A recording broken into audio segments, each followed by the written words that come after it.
Allah selamatkan kamu.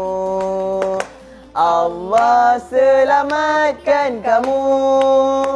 Allah selamatkan Ibu Ikmal. Allah selamatkan Ibu. Selamat jadi Ibu. Semoga panjang umur, mewah rezeki selalu. Amin. Diberkati dan dipermudahkan segala urusan sentiasa berada dalam lindungan dan rahmat Allah SWT. Amin. Betul, amin. Saya dah. Lebih-lebih punya ucapan nanti kita ucap lain Happy birthday Ibu. Yeah. Ibu Ikmal. Happy birthday ya Puan Noi. Betul, happy birthday Ibu Noi. Ibu Noi. Happy birthday. Ya. Semoga panjang umur rezeki, semoga Berbanggalah sihat. Anda melahirkan seorang Ikmal di atas Betul. Tahniah Ibu, Ibu dapat anak lelaki yang soleh, yang mendahulukan family. Tahniah Ibu. Ya solehah. rajin kerja, rajin Ya. kerja. Yang Alah, solehah, puji Bu. tak suka nak puji kita. Puji lagi. Birthday Ibu dia yang kenang pengenyang puji. Benar. Okey. Kita nak buka